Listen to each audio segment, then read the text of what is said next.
So today we're talking about AT&T versus Verizon again. Something happened with AT&T.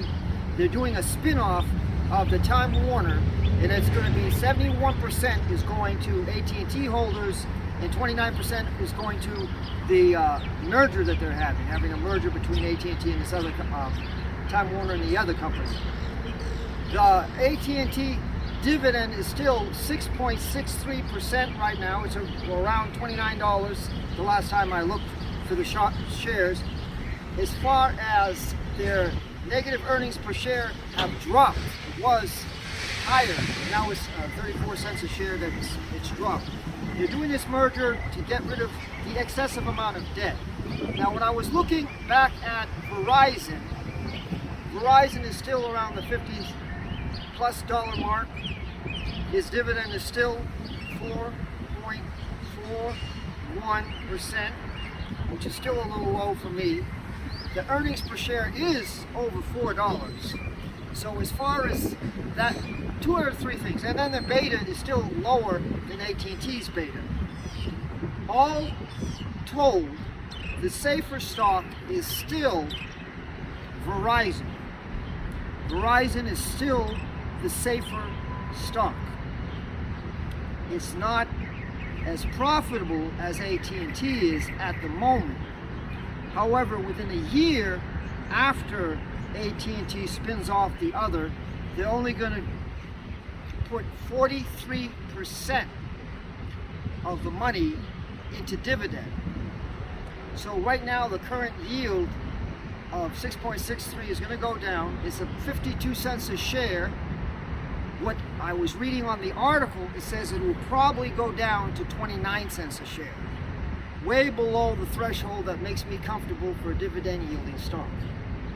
So going over AT&T, the yield today is still 6.63. It's almost 7%. Its beta is 0.74, which is less than 1, which is good. The negative 34 cents per share earnings still makes me not want to buy it.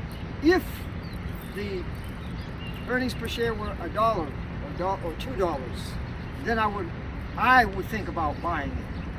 At this point, I'm not ready to short it, but I'm thinking that I might want to short it. It's a stock that is not, to me, it's not a good long-term investment until they get all their debt under control. When they're spinning off that Time Warner that they have, that's taking a lot of the debt with it. But now there's earnings per shares is going to go down because they no longer have the Time Warner. So it was something that the AT&T decided that was supposed to be in their best interest. But as far as I'm concerned, it's good that they're going to be getting rid of all that debt, but then they're going to drop the yield. So it's like, why bother? If you can't keep up the yield, every year, every time AT&T had a dividend, it would maintain or increase its dividend. Now they made a bad purchase by buying Time Warner. They have to spin it off, give the people in AT&T 71% ownership of it, get rid of that debt, which is good, but then bring that dividend all the way down to likely to be 29 cents a share. If I want 29 cents a share, I would make sure that the value of the stock was a lot less than that, so I would get a better yield.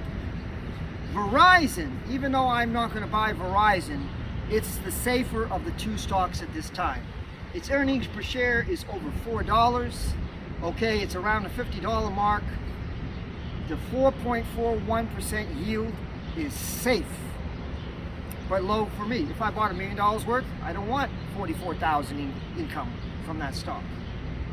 44,000 for me is not a good amount of money to live off if you invested $1 million.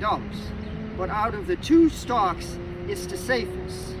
Unfortunately for AT&T, they didn't get their debt in control and they have to do a spin-off. So at this time, I look at AT&T as a higher yielding stock. Within a year, they'll do the spin-off and they'll get rid of debt, and I will wait to purchase that until the yield gets back up to over 5%. I would not want to suggest to anybody that they would buy AT&T. I would not suggest to anybody that they would buy Verizon, although at this time you probably won't go broke if you buy Verizon. Verizon is a solid company with the earnings per share high enough to put their 4.41. If I were Verizon, I would suggest that they would increase their dividend to at least 5%, and it would be an immediate buy. So in recap, AT&T is going to drop the dividend significantly, which is a bad thing. They are going to spin off the other company, the Time Warner, which is a good thing, but it's not time to buy that stock. If you have to buy one or the other, it looks much more solid for Verizon, but I'm not suggesting anyone at this time. So I'm going to see you at the next video.